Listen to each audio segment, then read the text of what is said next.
Previous class, I just shared the video where about torque and force, how the relationship in between of a torque and force, and next part is about the nature of the magnetic materials. There are six types: ferromagnetic, antiferromagnetic, paramagnetic. All those how it is differentiated, on what basis they are telling of those, based on our material, how it is. It's electrons bonding with the atoms, how it are based on the orbital level, how it is defined differentiated, those things we learnt of. Next we'll go with the next topic is about magnetization and also about the permeability. Means here in this case we'll be giving a relationship between a magnetization and about the permeability. The magnetic dipole acts as an distributed source for the magnetic field. The magnetic dipole means what is the, for two north and south poles are there, the what is the dipole it's going for. In the while taking of this part, I shown one figure how the dipole is going to be creating of that. The distributed source, what is going to be, that is for the magnetic field. The equation for this, it is almost similar to the Ampere circuit law, what we already learned.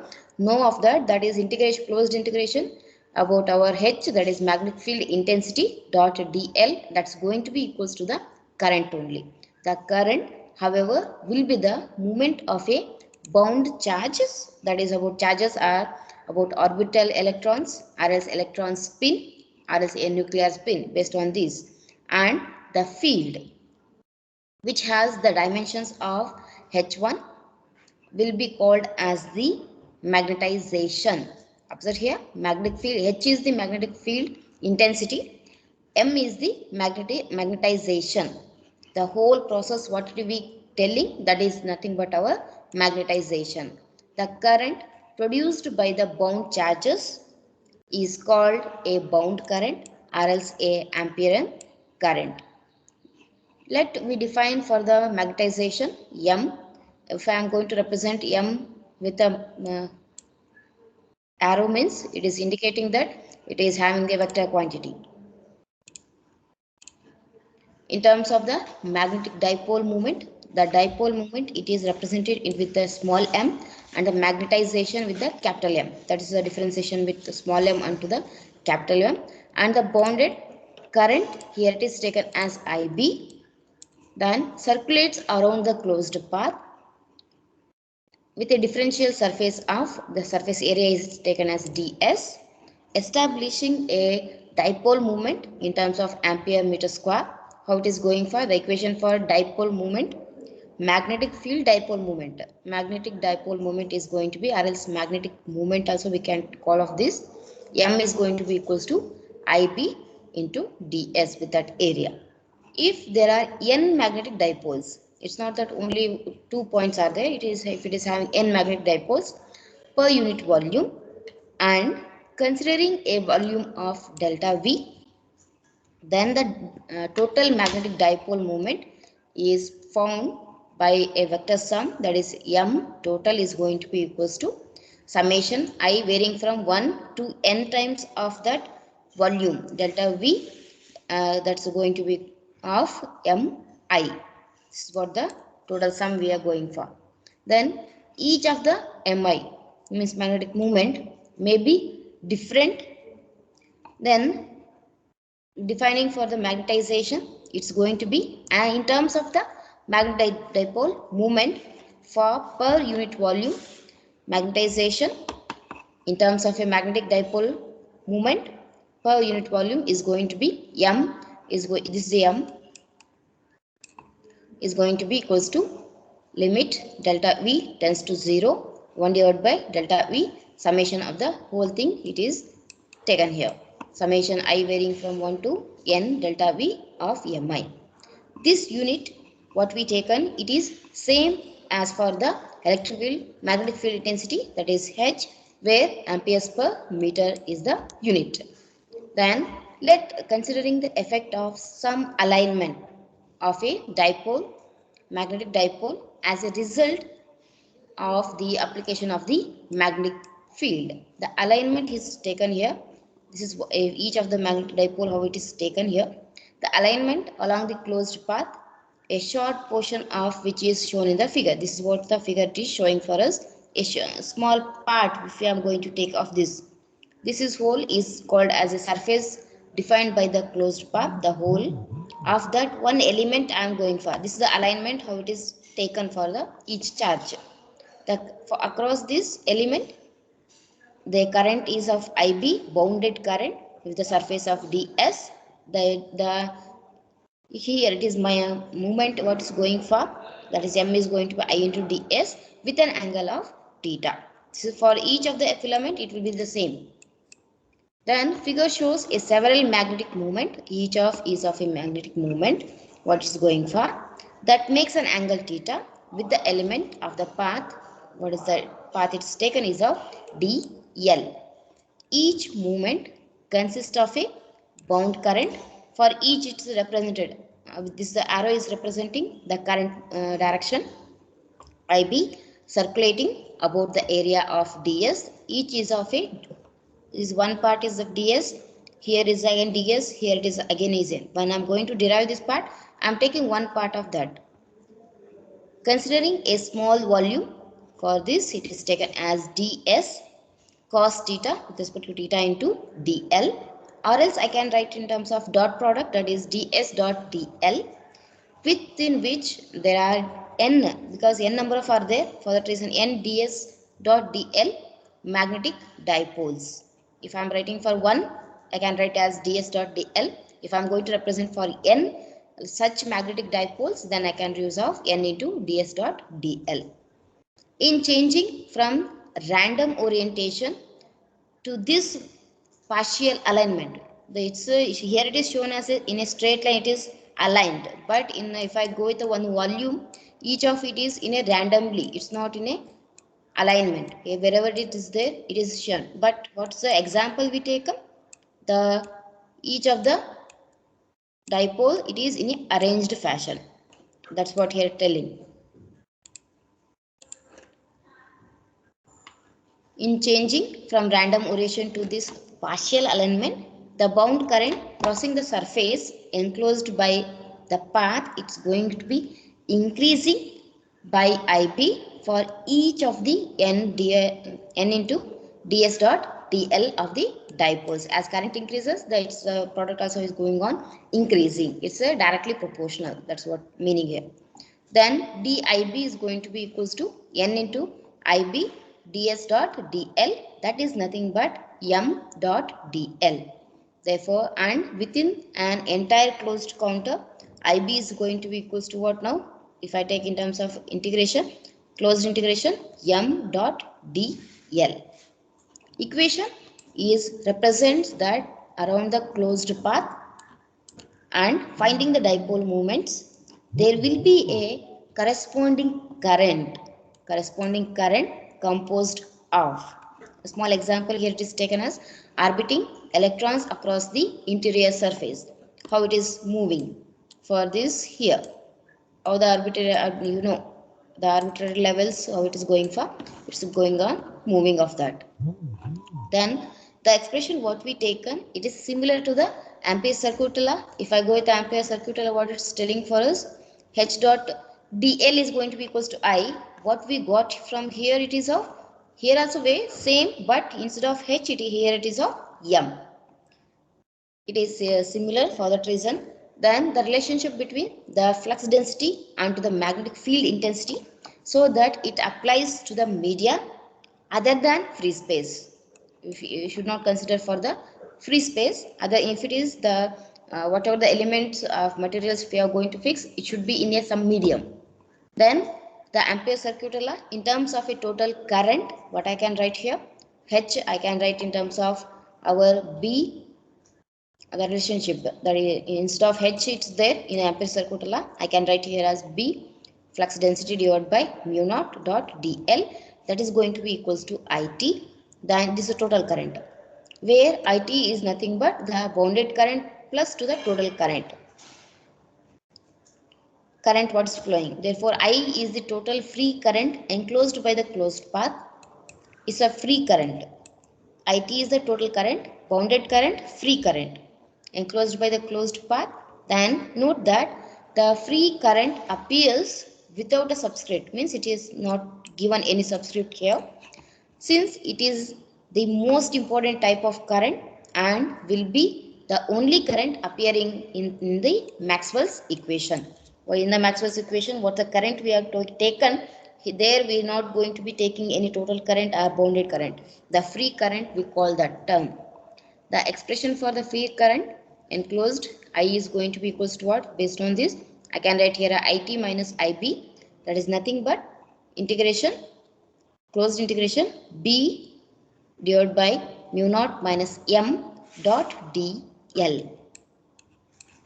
Then our, observe here, magnetic field intensity in terms of B and also in terms of your flux density and in terms of magnetization, H is going to be equals to B divided by mu naught minus M, where our B is flux density is nothing but mu naught times H in free space, where the magnetization is 0. Observe here, in free space our magnetization will be equals to 0 only.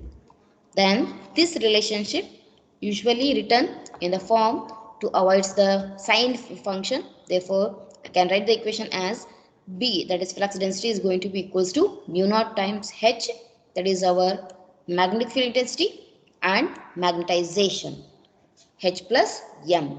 And our I is going to be equals to what? From the Ampere's circuit law, we know that closed integration H dot dl.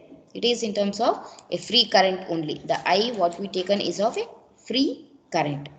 Then utilization, the several current densities in terms of your IB, IT and I. The equation are going to be in terms of current density, that is IB is going to be equals to bounded current is going to be equals to closed surface JB, that is bounded current density dot ds. Then total current is going to be into closed surface JT, current density of a total current dot ds. In terms of I, it's just as J dot ds. With respect to helping of our Stokes theorem, the equation are going to be represented of all terms. Equivalent current curl relationship is going to be del cross with M is going to be equals to J. Then del cross with B divided by mu naught is nothing but our J total. Then del cross with H, magnetic field intensity, is going to be equals to a J only. Yes, this is the important equation for us now.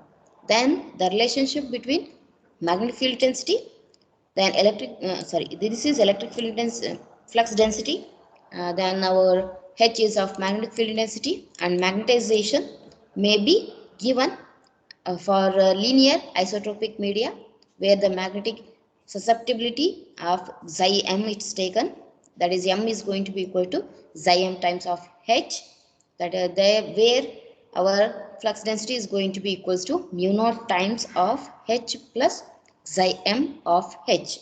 That is substituting in this equation.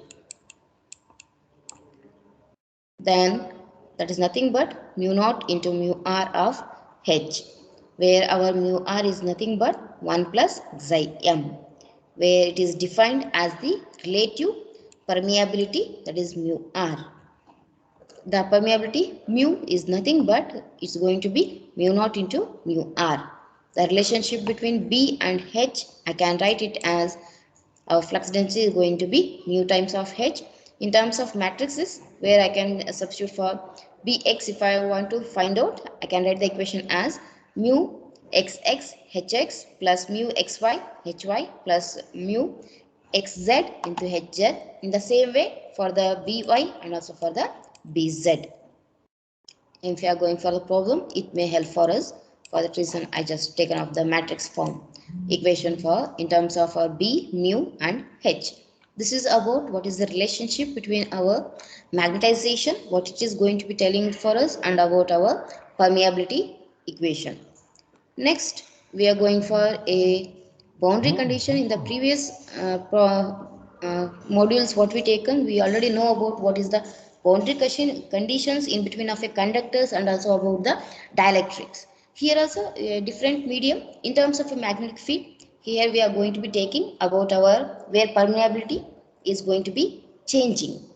There it is taken as a permittivity for the conductors and also for dielectrics. Here it is going to be permeability. How it is going for.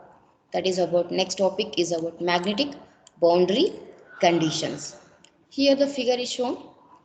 A small cylindrical element is taken where it is placed in between of two permeabilities, that is about mu1 and mu2.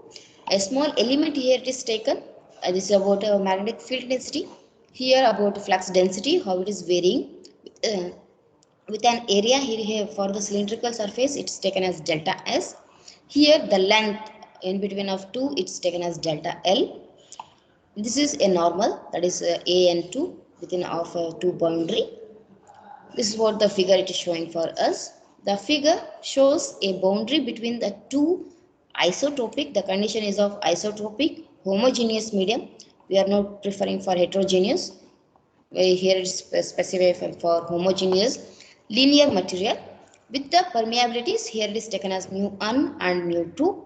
The boundary condition on a normal component is going to be determined by allowing the surface to cut a small cylindrical Gaussian surface. This is what cutting means in between of this, what it is taken. Applying a Gauss law for the magnetic field, it's going to be what? Integration closed surface B dot ds should be equals to 0 based on the Gauss law. Then normal component for flux density with respect to the surface for the both conditions here and also for the here. Bn1 delta S minus Bn2 delta H, it should be equals to 0. Therefore, I can write Bn2 normal component of flux density. The medium 2 is going to be equals to the medium 1, that is Bn1. Therefore, we know the relationship between B and H. Therefore, I can write the equation for in terms of H, that is Hn2 is going to be equals to mu1 divided by mu2 times of your Hn1. The normal component of B is continuous, but the normal component of H is going to be discontinuous. The same thing in the previously we taken the same. If one is continuous, the other is going to be a reverse of that. By the ratio discontinuous with the ratio of mu1 to divided by mu2. Then a relationship between the normal component of M magnetization, of course, is a fixed one once the relationship between the normal components of magnetic field intensity, if it is known for us. For linear magnetic materials, Mn2 in terms of magnetization, it's going to be equals to xi m2 mu1 divided by mu2 hn1. That is nothing but I can write here as in terms of m, here it is taken in terms of h, xi m2 divided by xi m1 mu1 divided by mu2 into m n1. The equation will be getting. Again from Ampere circuit law, we know this H dot dl is going to be equals to I. It's going to be applied for the small closed path in the plane normal to the boundary surface, what's taken here. This. Then if I am going to apply, then taking a clockwise strip around the path, or here it is taken clockwise strip. If I am going to be taking, how it is going to be taken, then the equation is going to be ht1 delta L minus ht2 delta L is going to be equals to k into delta L, where the condition is of assuming that the boundary may carry a surface constant, that is k. It is taking of a surface constant k whose component is normal to the plane of the closed path, that is k. Therefore, the L is going to be cancelling, in both the terms it's there. Therefore, HTL1 minus HT2, T1 minus HT2 is going to be equals to a surface constant, that is K. Then the direction are going to be specified more exactly by using of a cross product to identify the tangential components. Therefore, I am going to use a cross product because in this equation we don't know which direction it is going to be moving. For that reason, our cross product is giving the information about in which direction our magnetization or magnetic field or electric field it is tending towards. For that reason, we are going to be taking here a cross product, that is H1 minus H2 of a cross with a unit vector, that is AN12, that is going to be equals to what? The K only. Then where our AN12 is the unit normal at the boundary directly from the region 1 to direct region from 2. Region 1 to region 2. Observe region 1 to, the arrow is indicating the more accurate result here. Then an equivalent formulation is in terms of a vector tangential component may be more convenient for H. Therefore, I can write the equation as HT1 minus HT2 is going to be equals to AN12 into of a K, cross of A. You should not tell as a into, it's a cross only. Then for the tangential B, we know this BT1 divided by mu1 minus BT2 divided by mu2. B in terms of H in terms of B, here it is writing that is going to be equals to K. Then the boundary condition on a tangential component of the magnetization for linear materials is going to be MT2 is going to be equals to xi M2 divided by xi M1 MT1 minus xi M2 K. This is the equation. Then the equations what we taken 1, 2, sorry, this is 1, 2 and also of the 3. Three boundary conditions on the tangential components are simple, and it's the surface current density should be 0. What is we are going to be taking, the surface current density is of 0, then it is much more simple for us. Then if this is the free current density and it must be 0 if the case is going to be neither material is of a conductor. The which one we are going to take the boundary condition? Either of these it should be a one of these it should be a conductor. That is one condition we are going for. This is about a magnetic boundary condition and also about the magnetization and permeability.